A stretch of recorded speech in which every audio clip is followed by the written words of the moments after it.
Financial markets పై పట్టు సాధించాలనుకునే వాళ్ళు Revanth conduct చేసే వెబినార్ కోసం ఈ నెంబర్ కి కాల్ చేయండి. నమస్తే, వెల్కమ్ టు సుమన్ టీవీ. నేను విష్ణు. ప్రస్తుతంతో పాటు NISM and CRISIL certified wealth manager Revanth Chalamala ఉన్నారు. వారితో మాట్లాడదాం. నమస్తే రేవంత్. నమస్తే అండి. రేవంత్, ఒక్కసారి ఫైనాన్షియల్ ప్లానింగ్ గురించి మాట్లాడదాం. ఫైనాన్షియల్ ప్లానింగ్ విషయానికి వస్తే ఎవరికి వాళ్ళుగా ఫైనాన్షియల్ ప్లానింగ్ లేదంటే ఫైనాన్షియల్ మేనేజ్మెంట్ చేసుకుంటుంటారు. అవును. బట్ అయినా కూడా చాలా మంది కామన్ గా కొన్ని మిస్టేక్స్ చేస్తుంటారు కదా. ఏంటి అసలు ఈ మిస్టేక్స్ ని ఎలా అవాయిడ్ చేసుకొని ముందుకెళ్ళాలంటారు?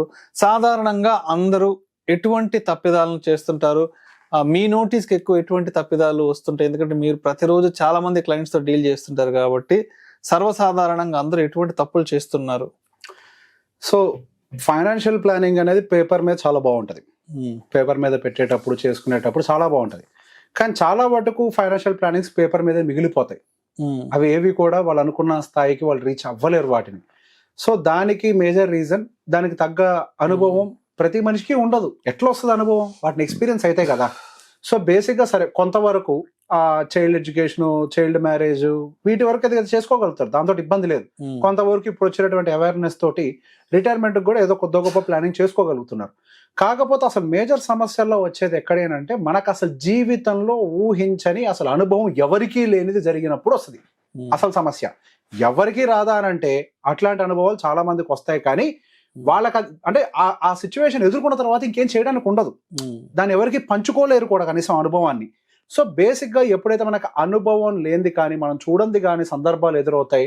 ఒక మనిషి చనిపోయినప్పుడు, అంతే కదా, మనిషి చనిపోయినప్పుడు ఇట్లాంటి సందర్భాలు ఎదురవుతూ ఉంటాయి. సో బేసిక్ గా మనం రిటైర్మెంట్ ప్లానింగ్ చేసేటప్పుడు చాలా మంది తప్పులు చేస్తూ ఉంటాం. సో రిటైర్మెంట్ ప్లానింగ్ అప్పుడు ఎస్టిమేషన్ చేసుకునేటప్పుడు నేను ఎంత బతుకుతాలే, 65 ఏళ్ళు మాక్సిమం బతికితే 70 బతికితే ఎక్కువ. ఎవరు చెప్పి నువ్వు 70 బతుకుతావని? ఎక్కడ రాసుందా 70 బతుకుతావని చెప్పి? నేను డిసైడ్ చేసుకుంటున్నావా 70 బతుకుతావని? 70 దాటిన తర్వాత తొలేసుకొని చచ్చిపోతావా? లేదు కదా. బతికే అవకాశం ఉంటే బతుకుతారు కదా. సో మన ఎస్టిమేషన్ ఎప్పుడు దాకా చేసుకోవాలి? 100 ఏళ్ళకి చేసుకోవాలి, 100 ఏళ్ల వరకు చేసుకోవాలి. ఉంటే ఉంటాం, లేకపోతే లేదు, ఆ తర్వాత విషయం. సో బేసిక్ గా 70 ఏళ్ల వరకే మనం ప్లాన్ చేసుకుంటే ఏవైతే కార్పస్ మనకు మిగిలి ఉంటుందో డెఫినెట్ గా మనకు సరిపోదు. తర్వాత అయినా ఎవరొకరి మీద డిపెండెంట్ అవ్వాల్సిందే. ఇది ఒక పెద్ద మిస్టేక్. దానికంటే ఇంకో పెద్ద మిస్టేక్ జరిగేది ఏంటి అని అంటే మనకి ఒక డెత్.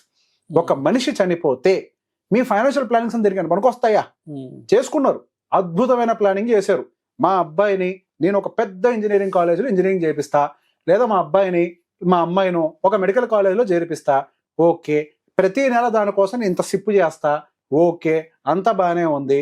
ఎంతమంది రాత్రి పడుకొని పొద్దున్న లగట్లేదు? ఈ జనరేషన్లో జరగట్లేదా? మన వయసు వాళ్ళకి ఎవరికి ఆ సమస్య లేదా? నడుస్తూ నడుస్తూ పడిపోవట్లేదా? అట్లాంటి పరిస్థితి గనక ఎదుర్కొంటే అప్పుడు మీ లైఫ్ పరిస్థితి ఏంటి? ఎంతసేపటికి నేను ఇన్సూరెన్స్ అని ఒక టాపిక్ ఎత్తగానే బోర్ టాపిక్ అని చెప్పి స్కిప్ కొడతారు. అయిపోయింది అక్కడతో. ఇన్సూరెన్స్ అనే సబ్జెక్టే బోర్, మనకు ఉపయోగపడని, మనకి అవసరం లేని సబ్జెక్ట్ అంటూ అందరు ఫీల్ అవుతుంటారు. అందరు ఫీల్ అయ్యే టాపిక్ అదే కదా, ఇన్సూరెన్స్ అంటే బోర్ అని. ఒకవేళ నీకేమైనా జరిగితే ఏం చేస్తావు? ఇప్పుడు నువ్వేం చేస్తున్నావు? సేవింగ్స్ చేస్తున్నావు. ఎవరి కోసం చేస్తున్నావు? నీ పిల్లల భవిష్యత్తు కోసం చేస్తున్నావు. నువ్వు నీ భార్య కలిసి రిటైర్మెంట్ తర్వాత ప్రశాంతంగా బతకడం కోసం చేస్తున్నావు. నువ్వు పోతే ఏంటి పరిస్థితి? ఇన్ బిట్వీన్ ఏదైనా పెద్ద మెడికల్ ఎమర్జెన్సీ వస్తే ఏంటి పరిస్థితి? ఇంటి పెద్దకి ఏంటి పరిస్థితి? ఏదైనా మిమ్మల్ని కాపాడుతుందా? సో బేసిక్ గా ఫస్ట్ నా దగ్గరకు వచ్చే క్లయింట్ ని అసలు మీకు టర్మ్ ఇన్సూరెన్స్, హెల్త్ ఇన్సూరెన్స్ లేకపోతే మీరు అసలు ఇన్వెస్ట్మెంట్స్ కే అనర్హులు. ఎందుకు? మీరు నేను ఎంత కష్టపడి ప్లాన్ చేసినా, మీరు ఎంత కష్టపడి ఇన్వెస్ట్మెంట్స్ చేసినా, మీకు బై ఎనీ ఛాన్స్ ఏదైనా యాక్సిడెంట్ జరిగినా, ఏదైనా 1-2 సంవత్సరాలు మీరు పని చేయకుండా బెడ్ రిటర్న్ అయినా, లేదా ఒక పర్మనెంట్ డిజేబిలిటీ మీకు వచ్చినా, మీ జీవితం విపరీతమైన ఇబ్బందుల్లోకి వెళ్ళిపోతుంది. అది చూసి నేను బాధపడటం తప్పించి ఇంకేం ఉపయోగం లేదు. ఆ రోజు మీ మొహం నేను మీ మొహం, మీరు నా మొహం చూసి బాధపడటం తప్ప ఏమీ జరగదు. సో ముందుగా మనం ఏం చేయాలి? మనం ఇన్సూరెన్స్ తీసుకోవాలి. ఇన్సూరెన్స్ ఎవరికి? మీకు కాదు. ఎవరు చెప్పారు ఇన్సూరెన్స్ మీకని? ఇన్సూరెన్స్ మీకు కాదు. ఇన్సూరెన్స్ మీ భవిష్యత్తుకి. ఇన్సూరెన్స్ మీరు తీసుకునేది మీ పిల్లల కోసం. ఇన్సూరెన్స్ మీరు తీసుకునేది మీ భార్య కోసం. మీకు ఏదైనా జరిగితే బై ఎనీ ఛాన్స్ ఎటువంటి సమస్యల్లో అయినా, ఏదైనా యాక్సిడెంట్ లో కానీ, ఏదైనా డిజేబిలిటీ జరిగినా, చనిపోయినా, ఆ డబ్బులు ఏవైతే వస్తుంటాయో ఆ డబ్బులతోటి వాళ్ళ ఫ్యూచర్ ప్లానింగ్ చేశామే, ఆ ప్లాన్ డిస్టర్బ్ అవ్వకుండా ఉండటం కోసం తీసుకోవాలి. మీ హెల్త్ ఇన్సూరెన్స్ అనేది మీ ట్రీట్మెంట్ కోసం కాదు, మీరు దాచుకున్న డబ్బుల కోసం.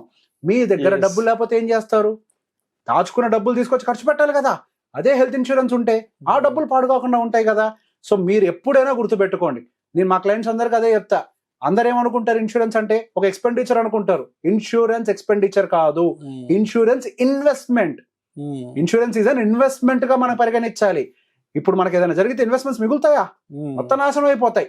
ఇంతకు ముందు కూడా ఒక స్టోరీ ఎప్పుడో మాట్లాడుకున్నాం, రోడ్ యాక్సిడెంట్ లో ఏదైనా జరిగితే పొరపాటున ఫ్యామిలీ పరిస్థితి ఏమైందో తీసుకుంటారండి కొంతమంది. ఈ మధ్య కొద్దిగా ఏదో ఈ టర్మ్ ఇన్సూరెన్స్ అవేర్నెస్ రావడం వల్ల కొంతమంది తీసుకున్నారు. ఎంతనయ్యా తీసుకుంది అని అంటే 50 లక్షలు, ₹1 కోటి. సూపర్ ఇన్సూరెన్స్ అనుకుంటున్నారు సార్, అద్భుతమైన ఇన్సూరెన్స్, ₹1 కోటి అనుకుంటున్నారు. ₹1 కోటి దేనికి సరిపోతాయి? ₹1 కోటి మీ తనంతరం మీకు కనీసం నెల ఖర్చులకు కూడా సరిపోవు కదా. మీరు ఎర్నింగ్ పర్సన్, మీకేం జరిగింది, ₹1 కోటి వచ్చాయి, మీ ఇంటికి ఏం జరిగింది, ఇన్కమ్ కట్ అయింది, సోది మాట చెప్తారు, నా భార్య పనిచేస్తుంది అని. నీకు బుర్ర బుద్ధి పనిచేస్తుందా? భర్తను పోగొట్టుకున్న తర్వాత ఆ పిల్ల బయటికి రావడానికి 2 ఏళ్ళు పట్టుద్ది టైం, ఒక 2 సంవత్సరాలు టైం పట్టుద్ది. ఒకేసారి ₹1 కోటి అమ్మాయి చేతిలోకి వస్తే ఎట్లా హ్యాండిల్ చేయాలో కూడా అమ్మాయికి తెలియదు కనీసం.